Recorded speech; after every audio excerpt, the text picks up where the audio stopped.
Olá, eu sou Cíntia Dias, coordenadora de comunicação institucional da Ecovias Capixaba. E eu sou Maíra Mendonça, analista de comunicação da Ecovias Capixaba. E este é o podcast Novos Caminhos, que foi criado para tirar as principais dúvidas do público sobre a modernização de contrato da Ecovias Capixaba. Inclusive, nos episódios anteriores, a gente já falou sobre a modernização do contrato da Ecovias Capixaba, a gente já falou sobre como são definidos os novos investimentos e hoje a gente vai falar sobre as ações no trecho norte do Espírito Santo, na BR-101.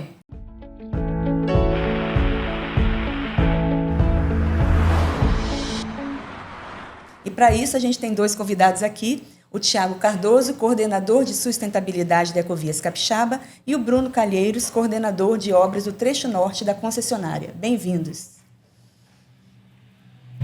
Pode agradecer. Então, vai amar, tá, gente? Olá, pessoal, bom dia. Meu nome é Tiago, como foi bem apresentado, sou coordenador de sustentabilidade da Ecovias 101, melhor, Ecovias Capixaba agora. Olá, sou Bruno Calheiros, muito obrigado aí pelo convite. Estamos muito animados para poder fazer esse bate-papo aqui hoje. Já que você está animado, eu vou começar com você então, Bruno, com a pergunta de 1 milhão. Quais obras estão previstas para o trecho norte da BR-101 no Espírito Santo? Eu acho que seria interessante a gente começar fazendo essa distinção do que é o trecho norte, né? Internamente, a gente fez essa divisão entre lote sul, lote norte, justamente devido ao grande volume de obras que a gente tem. Então, quando a gente está falando do trecho norte, a gente está falando basicamente de Serra até o norte do estado, né? Chegando até lá Mucuri. Então, eu sou o responsável por essas obras e aí nesse segmento nós teremos quase 70 quilômetros de duplicação, são 68,5 quilômetros de duplicação entre Serra, né, e o norte do estado. Teremos 15,6 quilômetros de contorno, que são obras que você desvia o trânsito dentro do perímetro urbano. Teremos também 29 passarelas para serem implantadas aí ao longo dos próximos anos, fora as faixas adicionais, vias marginais, retornos em nível. Então, tem uma gama de obras de ampliação de capacidade e melhoria que a gente vai trazer nos próximos anos, e já estamos trazendo, na verdade, né, para o norte do estado. A gente sabe, né, Bruno, que tem algumas obras que têm um início imediato, como a duplicação de Serra até João Neiva, e algumas outras que demandam mais tempo, de João Neiva até Linhares. E aí eu peço a ajuda do Tiago para explicar por que tem essa demora maior em alguns trechos, porque tem uma questão importante envolvida, que é a questão ambiental, não é isso, Tiago? Isso, perfeito. É sempre importante destacar que a Ecovias Capixaba ela nunca deixou de operar, ou o processo ele adormeceu no norte, né? Então, o processo de licenciamento hoje ele é bem desafiador, principalmente numa concessão de rodovias. Ele já foi iniciado assim, muito antes do início da concessão, já em 2011 pelo DENIT. Então, estamos falando do trecho sul, do trecho norte, ele já começou em 2013. A concessionária, em busca de viabilizar uma trafegabilidade segura para os usuários, a gente conseguiu pequenas autorizações junto ao IBAMA já em 2016 para a gente duplicar pequenos trechos, né? Então, a gente já conseguiu fazer pequenas duplicações no trecho norte, onde você não tem nenhum impacto ambiental significativo através das portarias 288 e 289. Aonde, por exemplo, Tiago, só para a gente lembrar? Em João Neiva e em Ibiraçu. A gente já conseguiu viabilizar isso. Falando claramente assim do próprio trecho norte, hoje o contrato antigo ele tinha uma previsão de duplicação dentro de uma reserva de proteção integral, que hoje ela é muito conhecida, né? E o fracionamento hoje ele não é possível junto ao próprio órgão ambiental, ou pelo menos o órgão ambiental tinha esse entendimento do início desse processo.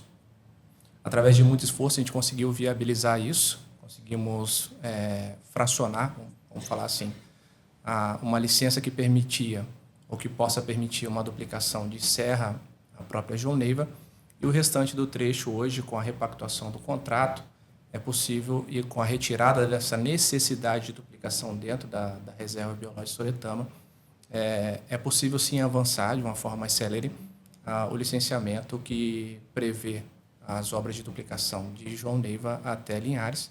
E as terceiras faixas, né, como o Bruno bem falou agora, já tem uma previsão de licença de operação, então a gente não tem hoje nenhum impeditivo ambiental. Isso é importante, né, Tiago, até para a gente revisitar o contrato antigo explicar que houve uma mudança significativa aí, e esse fruto desse esforço da Ecovias Capixaba, para que o licenciamento ambiental não fosse visto como um todo, né? E isso que está permitindo, então, a gente agora ter uma nova atuação, trazendo, então, a tão almejada duplicação no trecho norte, não é isso? Isso, perfeito. Assim, como já foi muito bem apresentado pelo Bruno, né? Nós temos uma licença hoje que já permite uma execução de obras de Serra até João Neiva. A licença de instalação está em vias de emissão, sim, podemos já pensar dessa forma, dos contornos de Fundão em Ibiraçu.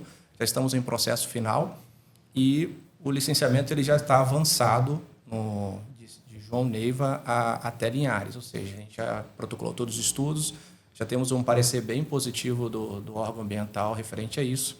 Agora são vias de detalhes, a gente chama assim, né? Que requer algumas agendas com o próprio órgão, para que a gente possa ter uma permissão e execução dessas obras. Agora, Bruno, enquanto o licenciamento ambiental não sai, o que pode ser feito acima de João Neiva, no sentido norte? Acima de João Neiva, a gente tem previsto todas as faixas adicionais que vão ali ficar em torno de 40 quilômetros. São essas terceiras faixas, né? São as terceiras faixas, né?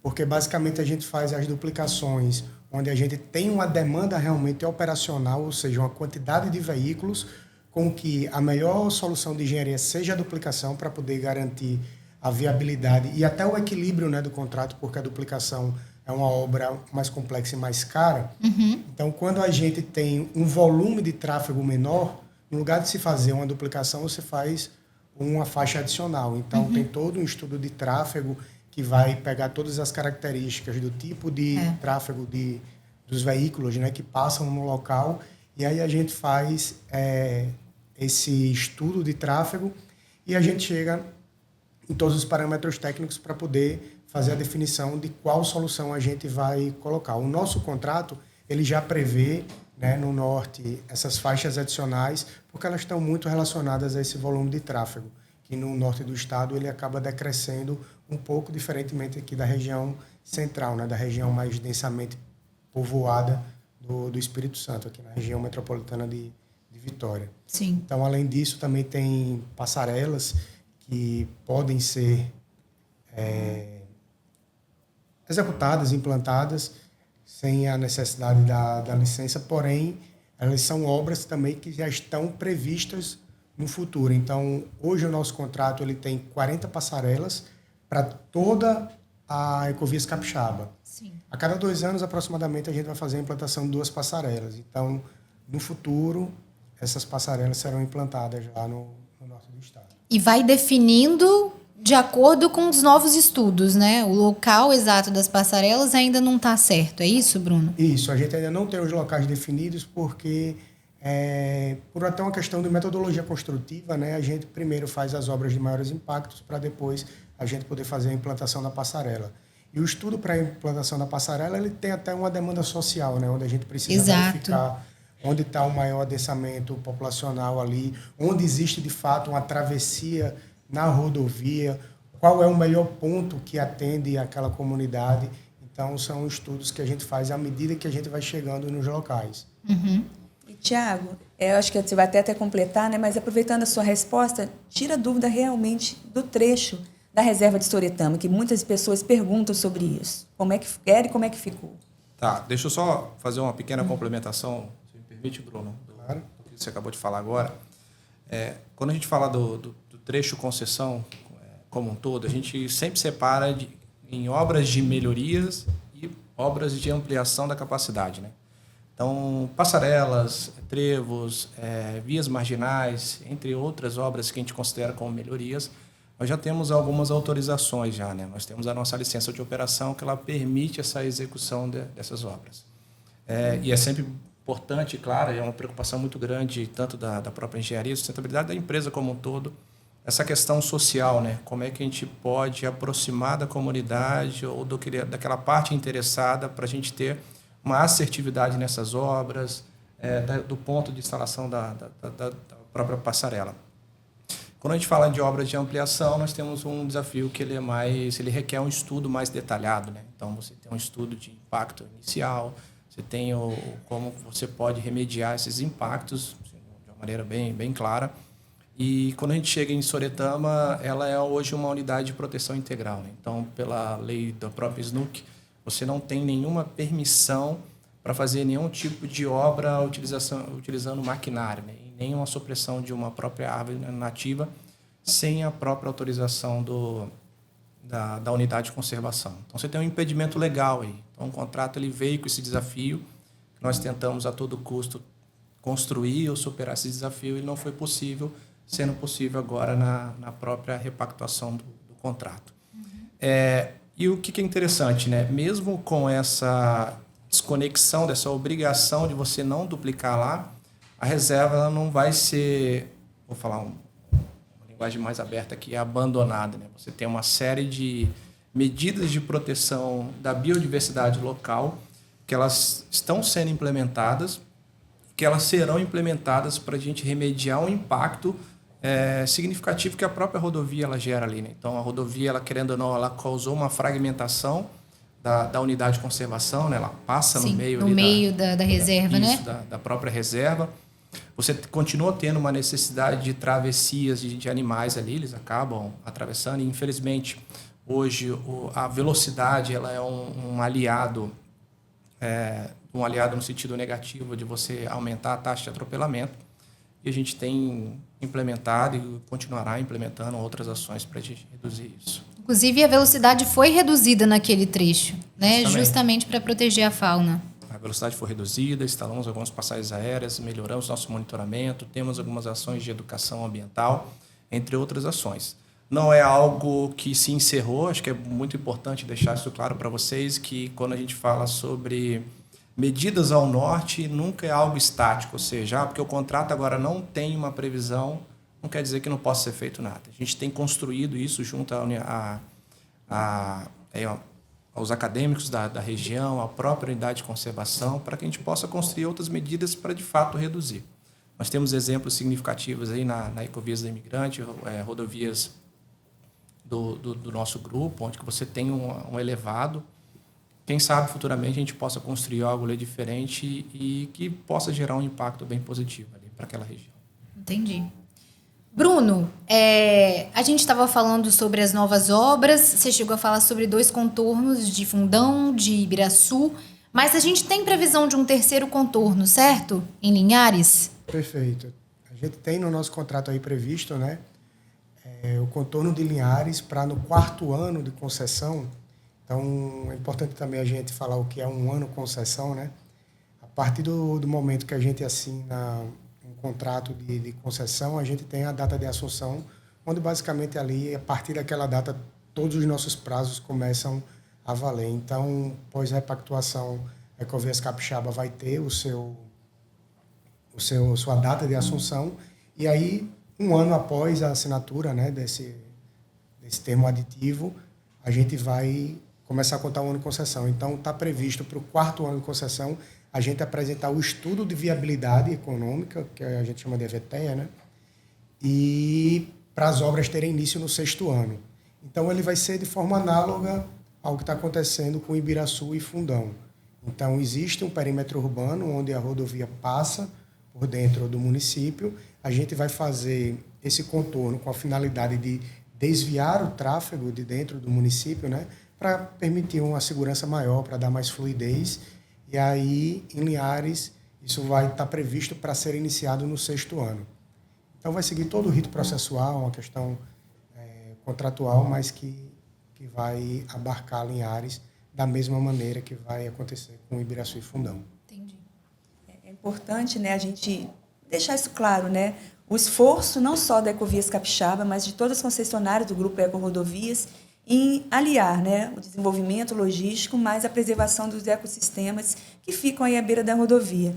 Tiago, fala um pouquinho para a gente da importância da gente fazer esse movimento, né, para que as pessoas entendam que a gente tem a intenção de melhorar e dar vazão ao potencial logístico do Espírito Santo, mas sempre preocupado com o desenvolvimento sustentável. Isso, perfeito, Cíntia. Quando a gente fala de licenciamento ambiental, a gente tem um trabalho muito sinérgico com a própria engenharia, né? Então, ele já começa na fase de pré-elaboração do projeto executivo, né? Então, a gente já começa a entender aonde a rodovia vai passar, qual é a previsão e primeira coisa, qual é o impacto social que vai ter frente àquela duplicação ali? Então, a gente realiza um diagnóstico social, desde ponto de ônibus, né, Bruno? Desde pontos de retorno. O que isso vai impactar hoje? Infelizmente, assim, já tem uma facilidade para trechos que não é duplicado. Então, às vezes, a comunidade ela faz a travessia em determinados pontos. E hoje, você querendo ou não, com uma duplicação, você vai forçar essa comunidade a rodar talvez 2, 3 quilômetros. Isso é incômodo, por mais querer. Então, a gente tem essa preocupação. Então, nós começamos, assim, esse viés social já na elaboração do projeto executivo para entender como é que a gente pode reduzir o impacto frente a essas comunidades, esse público que vai ser impactado.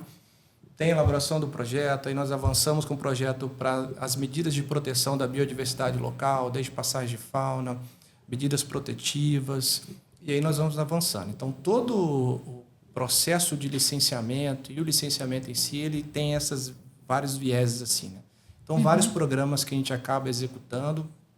O projeto foi aprovado pelo órgão ambiental, a engenharia contratou a empresa, executou. Nós temos uma equipe lá técnica especializada para garantir que essas obras elas sejam executadas para recuperar todo o impacto que foi gerado, para proteger o bioma ali existente, a fauna local, a educação ambiental, que é muito importante para as pessoas, tanto um viés também de segurança viária, como também na parte ambiental, e a sociedade como um todo, essa comunicação, essa aproximação. Então, quando a gente fala de licenciamento, pense não somente na obtenção de uma licença, mas ter um estudo, ter uma equipe trabalhando por trás, querendo ao máximo reduzir esse impacto. E a gente não está falando só de animais, como se fosse pouco, né? Só de animais e das plantas, a gente está falando de pessoas também, né? Quando a gente fala de ecossistema, envolve tudo isso. Antes da gente finalizar, a gente já está caminhando para o nosso final, né, Cíntia? Eu queria que vocês sintetizassem, assim, o que a gente pode deixar de um recado mais importante para a população do Norte, para quem trabalha no trecho Norte e precisa usar a BR-101. Qual o recado que a gente tem para deixar? Posso mudar essa? Começar, né? Pode começar. Eu acredito, assim, que a gente realiza um trabalho muito sério, tem um esforço muito grande de muitas pessoas. Quando a gente vai ver uma máquina na pista, ali já teve um longo processo para poder realmente aquela máquina estar começando a trabalhar, né? Então, desde a concepção do projeto, desde a elaboração de traçado. Então, tem uma gama de gente que está envolvida aí, que trabalha seriamente, muito comprometimento, pensando sempre na segurança dos usuários. Porque uma concessão rodoviária, ela nada mais é do que cuidar de vidas, né? Então, a gente, enquanto engenharia, eu costumo até falar que a gente salva vidas. Então, é uma coisa um pouco disruptiva da gente pensar, né? Uma forma analítica de pensar em engenharia, mas uma engenharia com essa preocupação de salvar vidas, de melhorar a qualidade do trajeto da população. Então, a pessoa poder sair de casa, ir ao trabalho e voltar numa rodovia bem sinalizada, numa rodovia segura, numa rodovia fluida, é o nosso principal objetivo. E aí, é isso que a gente pode esperar para os próximos anos. Infelizmente, quando a gente precisa fazer uma intervenção, né, igual tem aquela plaquinha, né, que diz, desculpe, estamos melhorando, desculpe o transtorno, né, não tem uma plaquinha que fala sobre isso. Então, é o que acontece na prática. Então, quando a gente tem obra, a gente tem os desvios que são necessários para as etapas executivas. Hoje, quem se desloca para o trecho norte já consegue perceber que a gente tem 5 quilômetros de duplicação em andamento já, então existe uma sinalização de desvio. Fica até o recado para o pessoal redobrar a atenção quando estiver passando. Tem uma sinalização robusta de obras no local. E isso vai acontecer ao longo dos próximos anos. Nos próximos 3 anos, quando a gente sair daqui para o norte do estado, a gente vai ver sempre fotografias diferentes, porque o volume de obras que vai acontecer, ele é significativo, ele é um dos maiores pacotes de investimento do país, não só a nível regional, mas sim do país. Então, os próximos 3 anos, eles serão de muito trabalho, de muito comprometimento e muita transformação. Bom, falou bastante, hein? Não, é só complementar um pouco o Bruno. O Norte, ele nunca deixou de ser uma prioridade aqui para a Ecovias Capixaba, né? Teve um estudo muito grande, uma dedicação de vários atores, entendeu? Até o próprio órgão ambiental, ele sempre foi muito parceiro da Ecovias. E a gente sempre tratou com carinho norte, né? Como eu falei, a gente tentou ao máximo viabilizar pequenas duplicações, pequenas intervenções.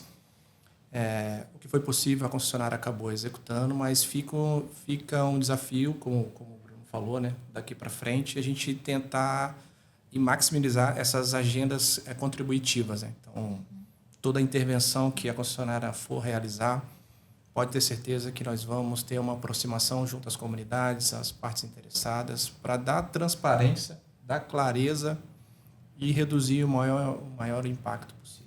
E a gente até percebeu, né, Tiago, nessa troca das obras que estão em andamento, quanto mais transparência e clareza a gente dá, a gente tira uma série de dúvidas da própria população. Então, acaba que a engenharia tem uma sinergia muito grande com a sustentabilidade, que se a gente fizer uma volta ao passado, era uma coisa até impensável em determinados momentos, né? Então, a gente está disposto a receber as comunidades e é aberto ao diálogo, sem dúvida faz a diferença para o sucesso do projeto. Vou puxar uma resposta. Fica à vontade, fica à vontade. Vou puxar só uma frase de uma pessoa aqui da empresa, mas o não também é uma resposta, né? Mesmo que seja uma resposta que não seja agradável, é uma resposta, é uma atenção. Então, assim, Traz clareza, né? Isso, traz uma clareza. Se você puxar um pouquinho histórico nosso, a gente tem uma série de manifestações oriundas da própria população, né? Reclamando dessa necessidade de aproximação. E a gente tem reparado isso, né, Bruno? Mesmo que a gente não consiga fazer as mudanças necessárias dentro de um projeto, a simples atenção, a simples recepção, a simples resposta, talvez um WhatsApp, ela flui de uma maneira bem positiva. Tipo assim, passa uma imagem que eles estão atentos. Existe uma atenção da concessionária frente às necessidades da própria população, de um modo geral. Desde segurança viária, desde a questão de acessos e até da proteção da biodiversidade. E este podcast é um movimento, né, que a gente está fazendo no sentido de dar mais transparência às ações da Ecovias Capixaba. E a gente agradece muito ao Tiago e ao Bruno pela presença nesse episódio, né, Maíra? Mas tem mais. Exatamente. No próximo episódio, a gente vai falar sobre as mudanças no pedágio, um assunto que interessa a todo mundo, né?